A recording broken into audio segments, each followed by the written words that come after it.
ဝါဆန်ရဲ့လေလံပွဲထောင်ချောင်းနဲ့ United ရဲ့ပါးနဲ့တဲ့မဟာဗျူဟာညီကိုတွေအားလုံးပဲမင်္ဂလာပါဗျာ United ဇုံကနေပြန်လဲကြိုဆိုလိုက်ပါတယ်မကြသေးခင်နိုင်ပိုင်းအတွင်းကပဲ United ဟာ Matías Fernandes နဲ့သဘောတူညီမှုရဖို့အရင်နီးစပ်နေပြီဆိုတဲ့သတင်းတွေအကြီးအကျယ်ထွက်ပေါ်လာခဲ့ပါတယ်ကစားသမားကိုယ်တိုင်ကလည်းတခြားအသင်းတွေကိုမစင်စားပဲ United ကိုပဲလာချင်နေတယ်လို့မီဒီယာတွေမှာဖော်ပြနေကြပါတယ်ဒီသတင်းကိုကြားရတာ United ပရိသတ်တွေအတွက်တကယ့်ကိုစိတ်လှုပ်ရှားကြကောင်းပါတယ်ဒါပေမဲ့လည်းလက်တွေ့မြေပြင်အခြေအနေအတွက်တော့ဒီသတင်းကစောလွန်းနေပါသေးတယ်ဟုတ်လေဆိုတော့ဝက်ဆန်ရဲ့အဓိကရည်ရွယ်ချက်က United တသင်းတွေကိုချက်ချင်းလက်ငင်းရောင်းထုတ်ချင်းနေကြတာမဟုတ်လို့ပါပဲဝက်ဆန်အသင်းဘက်ကစနေနေ့ညမှာပြီးဆုံးမဲ့ချန်ပီယံလိဗိုလ်လူပွဲအပြီးကိုအချိန်ဆွဲပြီးတော့စောင့်ကြည့်ခြင်းနေပါတယ်အကြောင်းရင်းကတော့ကွင်းလေလူအသစ်အရေးတကြီးရှာဖွေနေတဲ့အာဆင်နယ်နဲ့ PSG တို့ကလည်း Fernandes ကိုမျက်စိကျနေလို့ပါပဲ United ကပြောင်းရွှေ့ခြင်းကိုပေါင်55တန်းကနေ90အထိရအောင်ဈေးစစ်ဖို့စူးစမ်းနေတဲ့အချိန်မှာဝက်ဆန်ကအာဆင်နယ်နဲ့ PSG တို့စီကနေပေါင်တန်း60လောက်အထိရမယ်လေလံပွဲတစ်ခုကိုတမင်သက်သက်ဖန်တီးကျင်နေတာပါရှင်းရှင်းပြောရရင် United ရဲ့စိတ်ဝင်စားမှုကိုအသုံးချပြီးတော့အခြားအသင်းတွေစီကနေ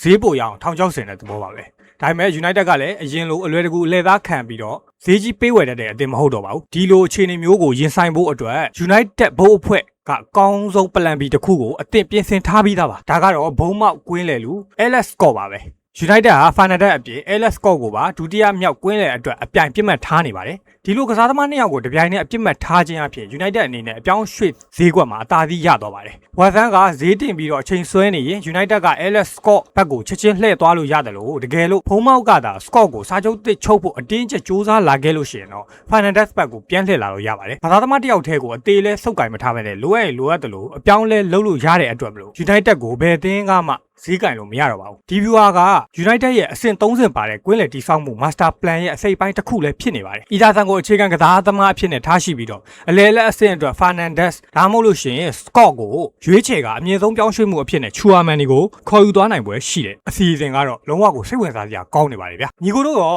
West Ham ရဲ့လေလံဝဲထောင်ချောက်ကိုရှောင်ကွင်းပြီးတော့ Scott နဲ့ Fernandes နှစ်ယောက်ကိုအပြိုင်ပြစ်မှတ်ထားတဲ့ United ရဲ့မဟာဗျူဟာပေါ်ဘယ်လိုမြင်လဲ။ဒီနှစ်ယောက်ထဲကဘယ်သူပို့ပြီးတော့တဘာဝကျလဲဆိုတာကိုကွန်မန့်မှာဝင်ရောက်ဆွေးနွေးပေးတော့ကြပါအောင်ဗျာ။